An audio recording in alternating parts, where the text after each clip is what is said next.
Hi, it's Jim Channon from the Bioport. Go Planet. I had the privilege of recording community meetings here in North Kohala for 17 years.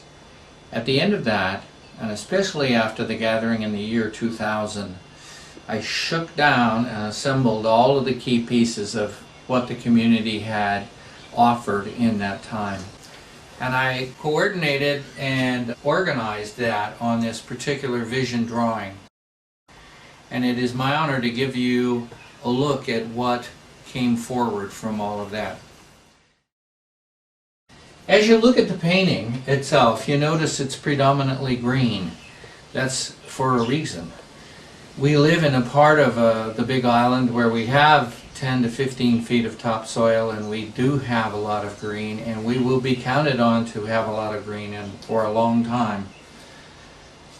We have beautiful valleys as part of where we live, and they are watersheds and very properly contain some of the most powerful water resources anywhere on the island. In the end, if the island was really in trouble, they would look to North Kohala and perhaps the Hamakua Coast as being the breadbasket to bring forth the food that was needed to survive. So in addition to the green here, you notice this cozy Hawaiian family, very relaxed in their deep culture, a culture that has its bad points and its good points, but what has come forward through all of this time is a culture of aloha, which is fundamental to everything that happens here. And during the hard times, it has been that code of aloha, that deep green code of aloha that has brought us through. In addition to the deep culture, we have this devotion to the Aina, whereas the land has always been important, and people today who are not able to actually walk the land as they did once before are very upset about that, and we're working on ways to get that access back. In addition, we have a global village on our hands. There are 42 ethnic nationalities in this state who vote. And the reason we know there are 42 is because the voting machine says so. And in Kohala, you can walk around, and there are 15 restaurants here now, and almost every ethnic kind of food in the world is served here. And you can spend a wild evening on the weekend wandering around from one place to another, feeling this ethnic mix. So yes, we value our Hawaiian core, but we are actually a global community and have been quietly for a long time.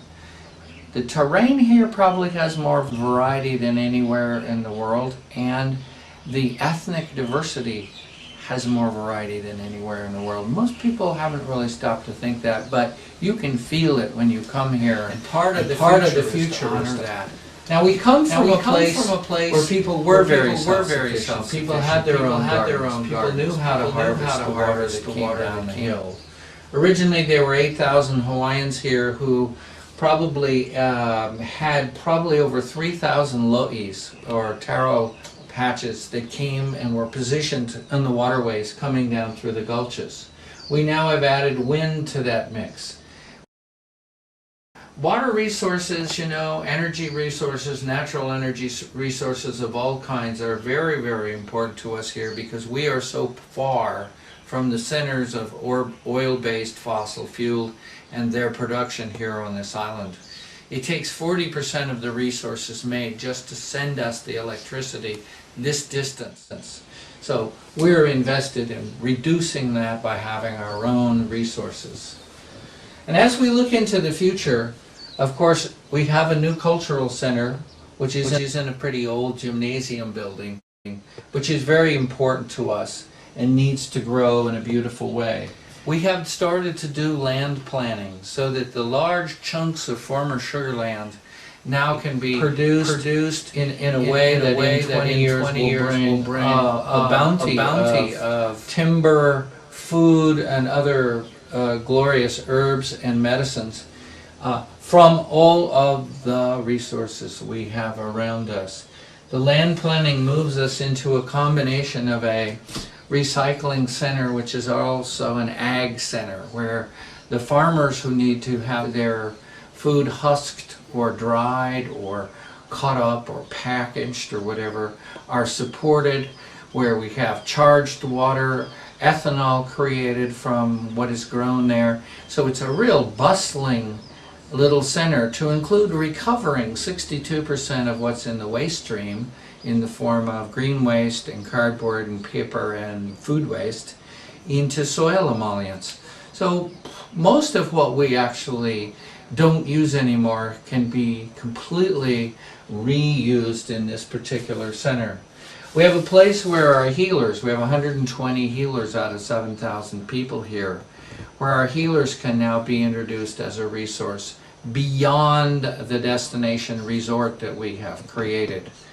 And we're looking, of course, as the fundamental economy to be agricultural, but we have to put back some very fundamental things like the ditch and the available land for farming that's already groomed.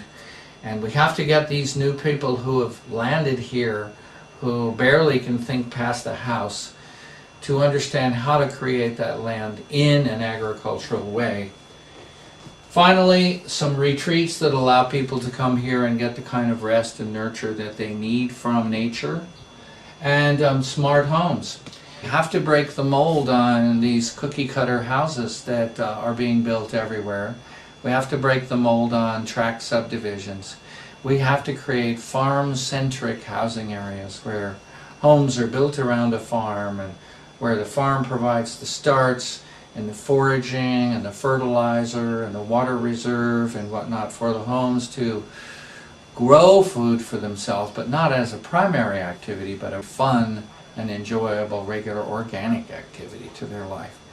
So we have this huge opportunity here to be more like ourselves than ever before and become one of the world's first global villages.